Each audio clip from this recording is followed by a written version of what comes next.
Hello दोस्तों, कैसे हैं आप लोग। एक बार फिर से आपका स्वागत है। माय नेम इज ओमी और आप देख रहे हैं मेरे यूट्यूब चैनल ओमी भाई। आई होप कि सब अच्छे होंगे। तो दोस्तों, आज का वीडियो है स्पेशली पेपर के ऊपर, जो पेपर लीक होते रहते हैं। तो इसके पीछे आज हम बात करेंगे कि क्या क्या इसके पीछे रीजन है, क्या क्या गवर्नमेंट इसके ऊपर करती है और कहाँ कहाँ की ऐसी संभावनाएं होती हैं जो पेपर लीक होता है। और पेपर लीक कोई उत्तराखंड में ही अकेले नहीं है। पेपर लीक अगर मैं बोलूँ तो पूरे ऑल इंडिया में कई बार होते रहते हैं। जैसे कि अगर हम देखें दोस्तों, राजस्थान में पिछले 10 साल में 28 बार पेपर लीक हो चुके हैं। यूपी में पिछले 10 साल में 12 बार पेपर लीक हो चुके हैं। और उत्तराखंड में पिछले 10 साल में 6 बार से ज्यादा पेपर लीक हो चुके हैं। और जैसे मेरे पास डेटा है दोस्तों, बिहार में 2 साल में 8 बार से ज्यादा पेपर लीक हो चुके हैं।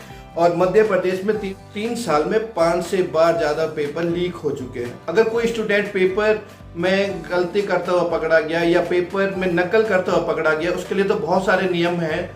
सिर्फ एक आदमी की गलती होती है जो पेपर लीक कराता है, उसकी वजह से हजारों स्टूडेंट का भविष्य बर्बाद होता है। आज की डेट में कोई भी स्टूडेंट होगा जो पेपर की तैयारी कर रहा होगा, किसी एग्जाम की तैयारी करता होगा, तो उसके माइंड में केवल 2 चीजें आती है कि वो पेपर में कैसा परफॉर्मेंस करेगा, उसका क्या रिजल्ट होगा। दूसरा, उसको ये डर बना रहता है कि कहीं पिछले बार की तरह ये पेपर भी लीक ना हो जाए। तो ये बहुत बड़ी समस्या है हमारे देश में, जो आज की डेट में कंटिन्यू होती जा रही है। वैसे उत्तराखंड में नकल विरोधी जो पेपर लीक करते हैं उनके लिए भी बहुत कड़े कानून बनाए गए हैं, जिसमें 14 साल की कैद और 10 करोड़ तक का जुर्माना इसमें लिखा गया है। तो क्या है ये यूकेएसएससी? यूकेएसएससी उत्तराखंड की एक ऐसा बिल था जिसमें 2014 में इसकी स्थापना की गई थी। इसमें क्या होता है दोस्तों कि अलग अलग डिपार्टमेंट में अलग अलग वैकेंसी निकाली जाती है, जिसके द्वारा बच्चे गवर्नमेंट पेपर की तैयारी करते हैं और गवर्नमेंट पेपर देने के बाद सपने देखते हैं कि वो उस पदों पर आगे जाके नौकरी कर सके। हमारे चर्चा केवल एक चीज पे है कि स्टूडेंट के बारे में सोचिए। जो स्टूडेंट साल भर मेहनत करता है और जब उसको ये पता चलता है कि वो पेपर लीक हुआ है और वो अगर उसका विरोध करता है, वो प्रदर्शन करता है, तो जिसके ऊपर कोई बीती हुई होती है तो उसी के ऊपर लाठीचार्ज की जाती है। तो ये कहीं ना कहीं एक स्टूडेंट के ऊपर एक अत्याचार है, जिसको हमारे गवर्नमेंट को कहीं ना कहीं सोचना पड़ेगा। सारे स्टूडेंट की किस्मत इतनी अच्छी नहीं होती दोस्तों कि सबकी फाइनेंशियली कंडीशन सबकी अच्छी हो।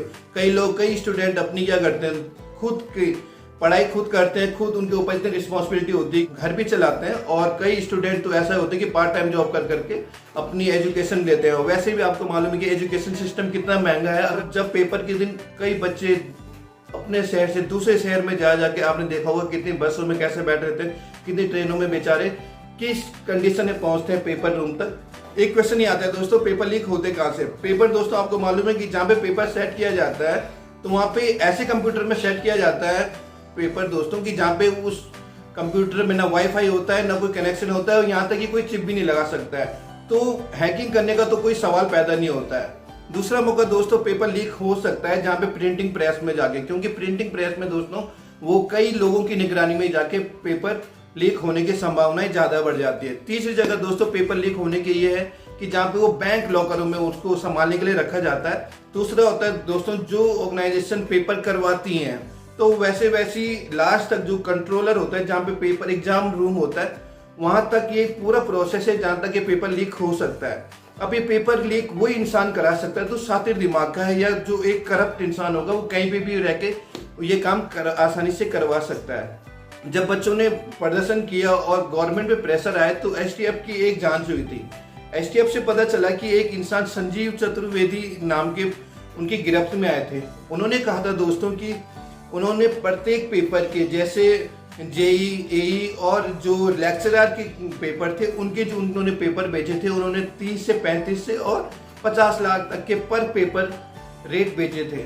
अब इतने महंगे पेपर होते तो कौन स्टूडेंट ऐसे होते हैं जो उनको खरीदते हैं? ये भी एक बहुत बड़ा क्वेश्चन है। जब किसी स्टूडेंट को ये ऑफर आता है कि आपको 50 लाख रुपए का वो पेपर मिलता है, तो वो क्या करता है कि अपने एक ग्रुप बनाता है जिसमें वो पैसे कलेक्ट करते हैं कि 10 लोग जुड़ते हैं, 20 लोग जुड़ते हैं, ऐसे ऐसे करके बहुत लंबी चेन बन जाती है। जो लास्ट में क्या होता है कि वो जो पेपर का जो रेट होता है 1000-2000 रुपए में भी आके, और यहाँ तक कि व्हाट्सएप तक में भी कई लोगों के पास पहुंच जाता है, जिसकी वजह से पेपर लीक हो जाता है। तो पहले के टाइम पे क्या होता है दोस्तों कि जो राजा रहता था, तो राजा क्या करता था कि अपने साम्राज्य में कई गुप्तचर को छोड़ देता, जिसको हम कहते हैं जासूस। जासूस का ये काम होता था दोस्तों कि राज्य में देखना कि चारों तरफ की उनके खिलाफ कोई षड्यंत्र तो नहीं हो रहा है, राज्य में क्या हो रहा है, उस चीज का जासूस अपनी नजर बनाए रखते थे। पर इसमें एक खासियत और थी दोस्तों, जो राजा ने क्या किया था, जो जासूस को रखा हुआ था राज्य की देखभाल करने के लिए, तो जासूसी के ऊपर भी एक जासूस रखा था, एक टीम बनाई थी, जिसकी वजह से उन जासूसों को भी डर लगा रहता था कि कहीं ना कहीं उनके ऊपर भी कोई निगरानी कर रहा था, जिसकी वजह से वो अपना काम ईमानदारी से करते थे।